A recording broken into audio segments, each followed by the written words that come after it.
Welcome back. I'm Ben Bornstein. We'll get started with some Gator baseball as they get set to host the Georgia Bulldogs this weekend. The Gators should feel confident going into this series as their bats have found life, reeling in 26 runs over the past 5 games. The Dogs have also only won 3 games outside of Athens, so they are clearly uncomfortable when not in the confines of Foley Field. The Gators are confident based on what they've been able to do so far this season. Like we came closer and got some wins under our belt, and just we're going to take that and hopefully we'll use that to propel us onto the back half of the season. The series with Georgia starts Friday night at 7:30, weather permitting. Moving from one diamond to the other, there are some afternoon games in action in the major leagues today, the major leagues of baseball, that is. And those scores are Cleveland and Detroit final, with the home team Detroit winning 7-5. Texas hosting Seattle. In the 8th inning, they're up 8-6. And all 3 home games that went final, the home team won. Minnesota won 7-0 against Toronto as well, with Philadelphia winning 1-0 against Atlanta, with San Francisco hosting the LA Dodgers, losing 2-0 in the 5th inning.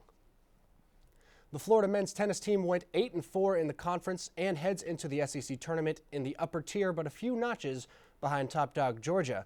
Despite the challenge ahead, head coach Brian Shelton has a lot of confidence in his team going into the tournament in Nashville. A good feeling going in. Feel like we have some momentum. The conference is always tough, and but at the same time, we feel like we can beat anyone in the conference. Florida plays tomorrow, but the tournament kicked off today with Ole Miss and South Carolina winning, with 2 more contests to go. Last game of the season for a lot of teams in the NBA, including the Orlando Magic last night. They were hoping to finish the season on a high note. Evan Turner, a.k.a. the villain, takes it in, and if you just believe it, there's nothing to it as he gets the and one. Victor Oladipo, one last push for Rookie of the Year, and he believes he can fly. He don't see nothing wrong with a little pass and shoot, and that's Chris Copeland for 3, as the Pacers would win 101-86.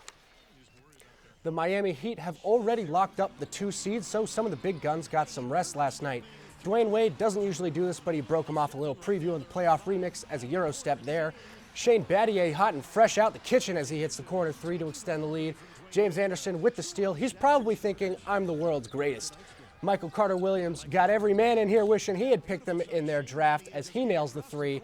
That would propel the 76ers to a 187 win. It's mid-April, which can only mean one thing.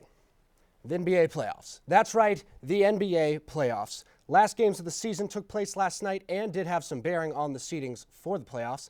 We'll start in the East, where the Pacers will host the Atlanta Hawks as the 1-8 matchup in the East. Miami gets Charlotte in the 2-7 matchup. The Raptors making a surprise appearance as they are the 3rd seed and will host the Brooklyn Nets. Chicago will host the Washington Wizards and the House of Guards.